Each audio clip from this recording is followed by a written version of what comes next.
Most Republicans, including me, believes when it comes to Trump, there is no law. If there's a prosecution of Donald Trump for mishandling classified information after the Clinton debacle, which you presided over and did a hell of a good job, there'll be riots in the streets.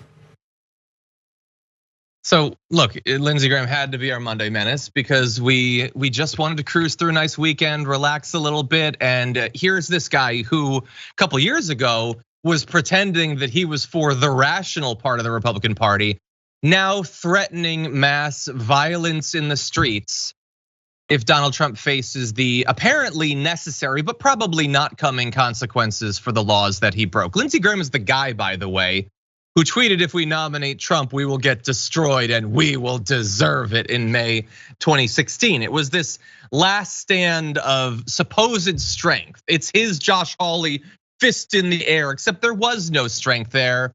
He's a weakling, he's a coward. And as soon as Trump got nominated, suddenly he was his biggest fan. And now he went from calling Trump a con man and a bigot that no one should support to saying, like, no, there's gonna be violence. Like if the FBI actually indicts him, and we know at this point that he broke the law, he had the documents. They claim that he did, he totally did. He had literally hundreds of them. We're all just waiting to find out if there will be consequences. Whether there should be, that's done. We're way past that. We're moving on as a country. And now he's saying that there will be violence. And because a senator is saying it, and he didn't imply that that would be terrible, and Trey Gowdy, who was interviewing him, by the way, didn't then respond and, oh God, that would be unacceptable. They're both giving effectively a stamp of approval. It would be okay to do this from their point of view because it sure doesn't seem to bother them, Francesca.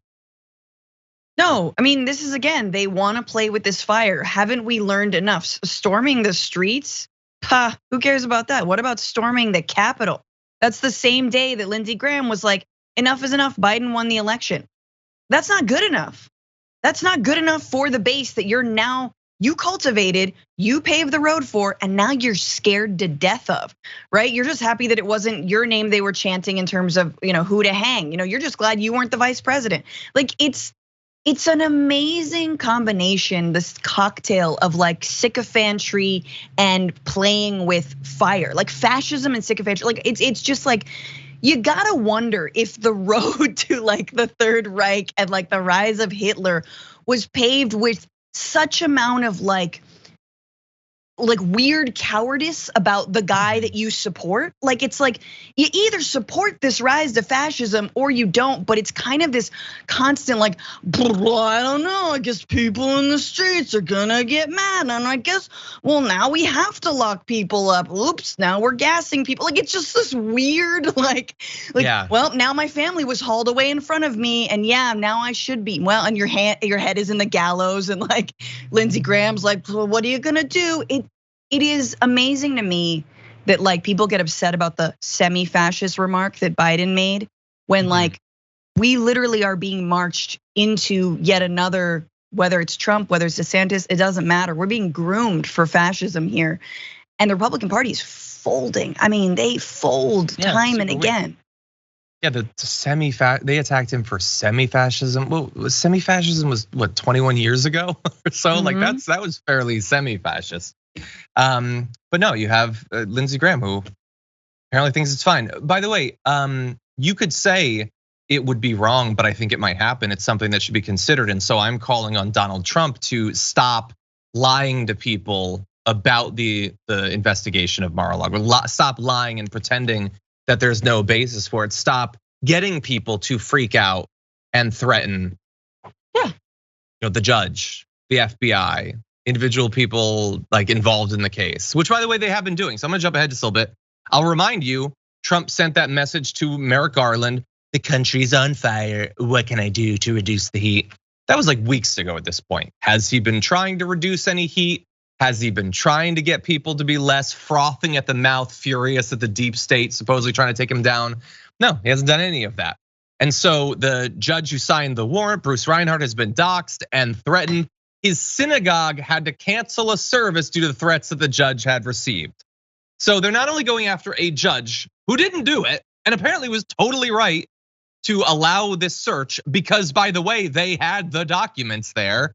But now religious services need to be shut down because of these violent threats. And yet he's doing nothing to reduce the heat. And look, honestly, at this point, I know there are some, they write, op-eds for the New York Times saying, well, they could be really unreasonable if there's consequences, so we probably should never have consequences. No, I don't say that. I tweeted over the weekend. Okay, bring it on. If there are gonna be riots, why not finally have the moment that we've all been feeling approaching, that the right has been salivating for, that dudes named Jim Bob have been running through the woods training for. Let's have that moment now. How about that? Bring it on. If you want to have the riots, if you want to try to take over the country, overthrow the government, let's get it over with now, okay? I want to have a clear next couple of years. We got the Olympics coming up in LA. I want to be able to prep for that. So let's get the Civil War out of the way right now, okay? And some people, I don't even know, I tweeted that out, bring it on. And I got a response from this dude who says, bring it on when Antifa folks armed with milkshakes go up against conservatives armed with ARs. What do you think will happen? And look, in his defense, I don't know if he thinks it's a good idea or not. It's not entirely clear. He's also doesn't seem to be saying what he thinks he's saying because he thinks the Antifa people are bad, but he's admitting that they only have milkshakes. So I guess they're not that bad. But let's say that I accept every premise in your message. Then I guess the conservatives would just truly horribly murder some people and then get gunned down. And then a bunch of people go to jail and it would be a national tragedy.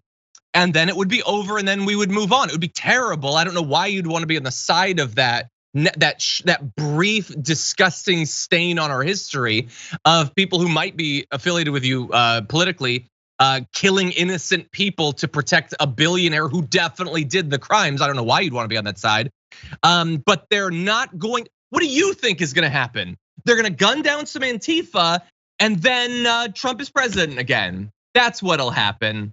They'll kill a bunch of people, and then Trump will be president, and that will be awesome. And then we'll just continue on with America, I guess. I think that's probably not what's going to happen. But Francesca, what do you think?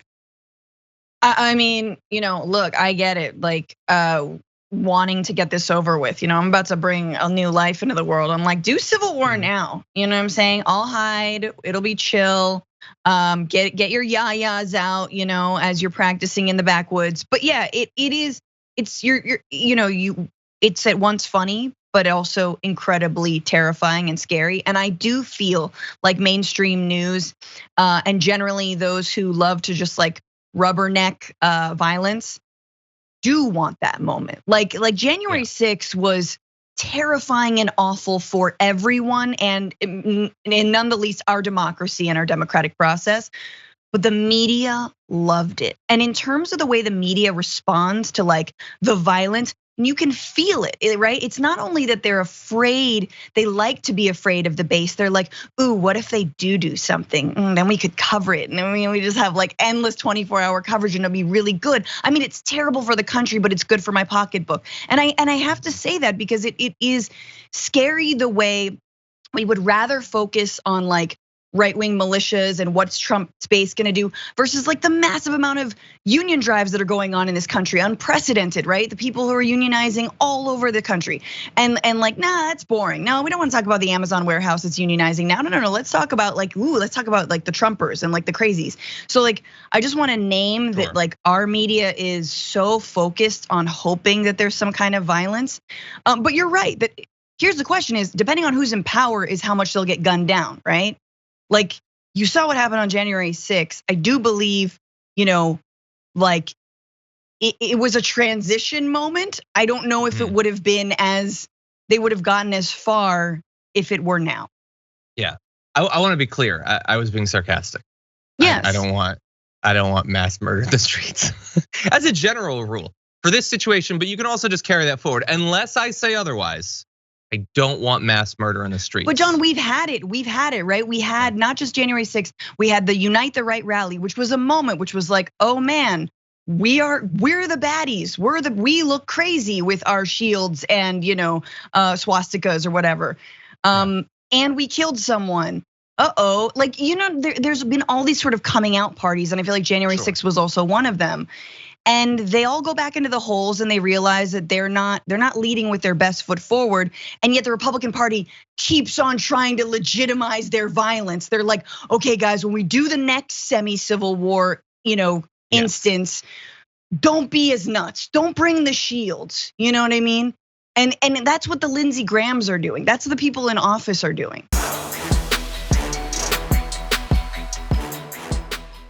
For more political news, breakdowns, interviews, stories of activism, and me trying my hardest to care about the occasional big celebrity news story, subscribe to our YouTube channel at youtube.com/The Damage Report. And you can ring the bell wherever it is so you don't miss anything.